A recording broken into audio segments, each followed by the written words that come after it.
So the high grade Gundam Portent might be a little more portent than you think.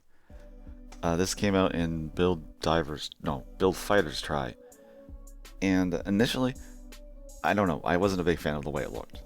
It's just, I don't know, strange. Like, it's obviously Double O inspired. I know I like my Double O, but the biggest problem with me were the fins. You got the fins in the backpack, the arms, the legs, and it just kind of cluttered looking. Well, they do like the colors, but personally, out of the two mobile suits that the character piloted, the Quanta, the Shia Quanta, I much prefer. Obviously, I have like 3 of them now, possibly eventually 4, because I saw one that had the color scheme with the Dark Matter Exia, which looked pretty cool. But this one actually is important because it is the only way to get a kind of base mold of that one mobile suit from the very end of the Gundam 00 movie. I don't remember the name of it. It's a weird name, but you saw at the very end of the movie. It was like the future, and there were it was just like a couple of them. They were like, I guess, more like mass production mobile suits at that point. But it's basically that everything: the feet, the limbs, these wings, which are more like sticking up like that. In fact, I think the wings on the backpack look more like the wings that were on the legs of that thing. So yeah, it doesn't have a Gundam head. It's more like a gem head, but you could totally like probably use this mobile suit and make your own version of that with some modification. And I like the little butt flap here, which is it stores those little haros and like repair haros, so it can actually get repaired during battle, which I thought was kind of cool. Clear green for the condensers is very nice. I like how they put little stickers here. It's funny because the handguards are actually, I guess I should have panel lined this thing back in the day, but the hand carvers underneath the circle, it looks like it is the normal Gundam Season 1 hands, but it just has a little round circle on top. And its posability is pretty free because like you don't see any hanging armor besides these fins, which you can get them out of the way. I would just prefer not to have them entirely, but then you have holes, so it's not a huge deal, I guess. The waist isn't too bad. Oops. Well, put that on later. Skirts. There are no skirts, which is helpful. Knees are nice. I mean, 00 knees have always been great, even back in 2007.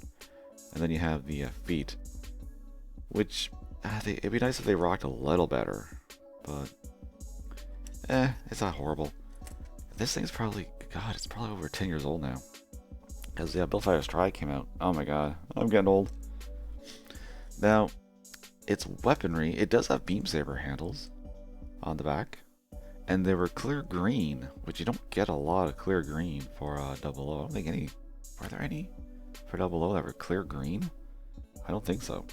You also get this weird thing, which reminds me of I think they're called guitars on the 007 sword, and they're pegged on the leg. Kind of like that, but without the stickers that go on it. It's just one huge green chunk of plastic, which, you know, it's not terrible, but if you want extra detail, you want to use the sticker. And it really fits nicely into the hand. In fact, when I try to pull it out of the hand, it usually separates because it's such a nice tight fit. So you got that. So you got some melee, and then you have some range. I think reminds me kind of like the Sanaju Stein. I think maybe just because of the white, but it's fine. It has a peg on the other side, and not really a reason, but it is the same hole size as the ones that these fins are on, so you could mount it in different spots if you really want. But just wish there was like an actual dedicated spot. I wonder, what's here? That could work maybe. Will that play peg in? Nope. Seems to be a little too deep in there. I guess it doesn't work. That's too bad. Well, gonna hurt to try.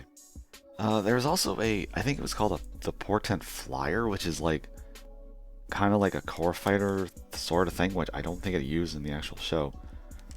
But you could like attach it to the back, and it would be even more wings and fins to get in the way, but I personally didn't care for that, so I never got it.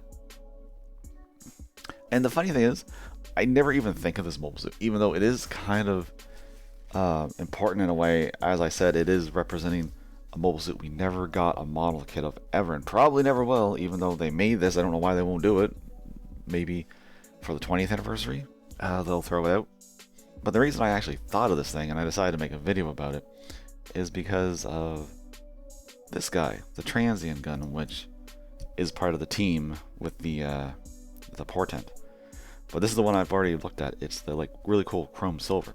But I forgot to mention in my previous haul video, I also got this guy, the normal variant. It was like $10. I had to get it. It was one of those things I had to get in order to get a free kit. So I picked it up. And I really like the white. Like, I love the chrome, but man, this white is actually really good. I probably mentioned before, I have the Transient, I think it's Transient Glacier, which is more of a gray and like purple. But this looks really good. And even though it isn't official, it's actually really, everything's super duper tight. And it does have more panel lining from what I can tell compared to the official. Like the skirts, you got more lines. There's more lines on the shoulder armor. I think even the legs, these little like looks like a little triangle detail. And just like with the Portent, its posability is still pretty decent for being so like pretty old now. And it came with a stand if you want to have it like with its little tootsies folded down. And its weapons, the what are these called? The GN Partisans. Looks pretty nice. It's got a little opening bit so it can fire its beams, so it has its ranged weapon. These pagan very nicely. But then you can separate it, and I mean now you can have one in each hand, but then it's also supposed to be like fangs. So now you got remote weapons, and I love my remote weapons. Words are difficult, but you get a pair of those, and you also get a pair of these specific hands made for these, which is a little thumb sticking out, so it literally lays right up against the handle. Works really well. And even though it doesn't come with beam effects, you got a slot in the arm if you want to have beam sabers. Maybe you want to use the Portent's beam sabers, even though they're green. Although I think I have clear blue flat ones now, which might fit in there. And if you really need them, you got open hands too. And the funny thing is, these hand covers, they look exactly like the ones from Season 1 Gundams from 00. But they're not. They're actually a little different. They're slanted. The ones from the first season are more flat, slightly rounded. But these ones are curved at the, going closer to the fingers. Probably can't tell. And cool thing is, because you don't get any normal holding hands. So there's either like fists, or the ones for the Partisans, or the open. Doesn't mean you can't take ones from a 00 kit from Season 1 and plug them right in there. And seems to work well. These are actually tighter on this thing than it is on the official Exia that I just took them off. Now that could be an age thing, because I've literally had this since 2007, so hard to say. But the reason, once again, I'm thinking of this and holding hands is because at the very end, I think it was the second last episode of the Build Fighters Tri-Series, the Portent gave over its beam rifle to the Transient because it lost its partisans. They got destroyed during the fight, but they went into overtime, so it needed weapons. Actually, I think I had one partisan and lost the other one. So if you want to recreate that, you just need a normal holding hand. And that works, right? I think it works. But another thing I've been thinking about, because you got these ports on the top of the forearms of the Transient. It doesn't use them. It doesn't have any weapons that utilize those. I'm actually going to take this off. It's just taking up a little too much space. I'll give him the open hand. So what I was thinking, will it take weapons from 00 kits that have the little pegs that would go into the arms? And the funny thing is, it will. Now, being a knockoff, it might be better on the official, but it'll go in, it's just a little loose, but once you get the little guard wrapped around the hand, oh look at that, now you have another weapon for your Transient. It would probably work the same with the Nautilus beam rifle, which I have that knockoff, I might use that. And some of the ones that have use little ports, Dynamis sniper rifle, so on. So if you want to give your Transient some other weapons, you got the portholes for it. So I think that's kind of cool. Yeah, the only reason I actually thought of the Portent was because I built this guy, and I was just starting to think about like things that it did in the show. So that's the only reason I actually thought of this thing. And I really should think of it more, because like I said, it represents a mobile suit we never got and probably never will in model kit form.